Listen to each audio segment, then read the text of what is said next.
everybody. Yeah, you can tell everybody. Go ahead and tell everybody. I'm the man, I'm the man, I'm the man. Yes, I am, yes, I am, yes, I am. I'm the man, I'm the man, I'm the man. It might seem crazy what I'm about to say. Sunshine, she's here, you can take a break. I'm a hot air balloon that could go to space.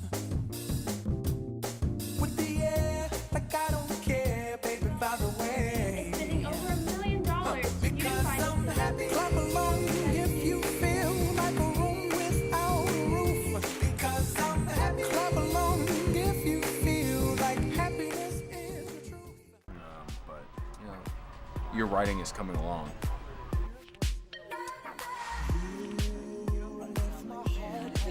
Don't do that to your voice. Be you. Okay. Because, like, no one else can be you. Make sure that each line has one line on the written page. That way there's not too much to say. This will break your lens. Go away. Go away. When I met you in the summer, to my heartbeat sound, we fell in love as the leaves turn brown.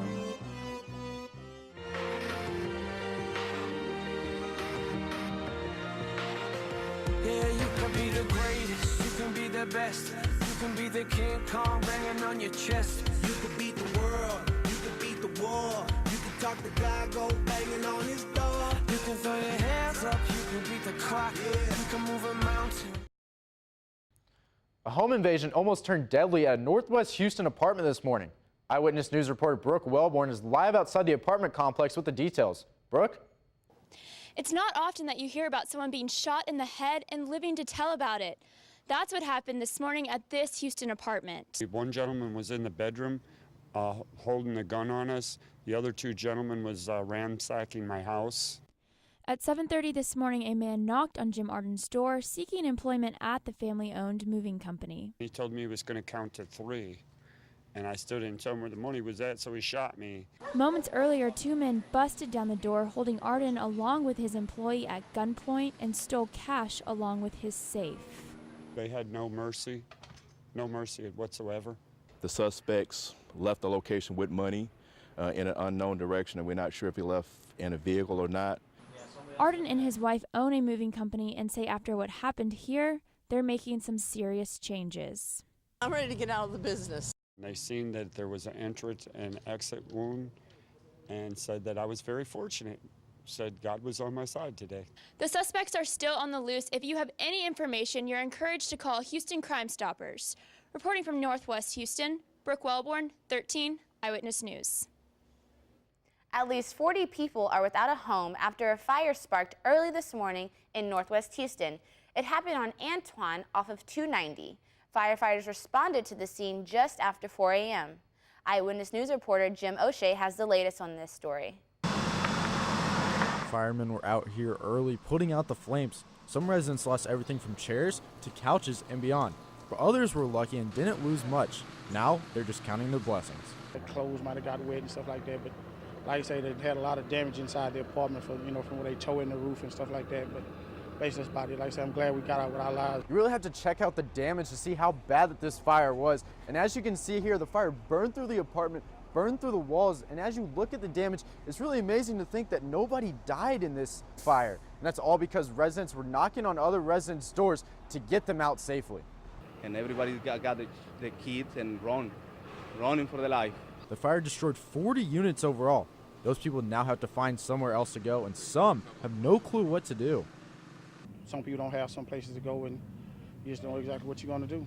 The fire may be out, but residents are still in shock over how much damage the flames did to the building. One little simple thing can take away from make a lot of people lose their homes. One man did tell us that he's been told he will have another apartment to live in. He's not sure if it'll be here or at another apartment. For now, the Red Cross is out here helping the recently homeless with whatever they need. Also, workers out repairing what all has been damaged. Jim O'Shea, 13 Eyewitness News. The man accused of killing a Bel Air police officer and bystander is in court today facing the death penalty. New video was released from the incident, and Eyewitness News reporter Hannah Johannes is there with the latest. We do not expect to die. Christmas Eve 2012, a regular traffic stop turned into a deadly shooting. Now accused killer Harlem Lewis is on trial for capital murder. Investigators say Lewis shot and killed Bel Air officer Corporal Jimmy Norman and bystander Terry Taylor. Day 2 of the trial, jurors watched 5 surveillance videos capturing the entire incident. We can only show you 2 of them because the videos are extremely graphic. This video shows Lewis pulling into a parking lot in the black car, followed by a witness in the white truck, then Officer Norman behind them. And this one shows a backup officer firing shots repeatedly while the bystander's wife crawls into the body shop. Today has definitely been an emotional one for those in the courtroom. Suspect Harlem Lewis even seemed to show some remorse of his actions. Off the camera, it's actually been worse. He's been trying to keep himself composed in front of the jury. Eyewitness News legal analyst Joel Androphy says the video is hard to argue against and makes for a clear-cut case. Videos don't lie. Lewis faces the death penalty. His lawyers say they are working towards life without parole.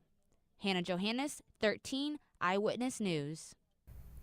For Hannah Johannes and Jim O'Shea, I'm Brooke Wellborn, and we would just like to say thank you.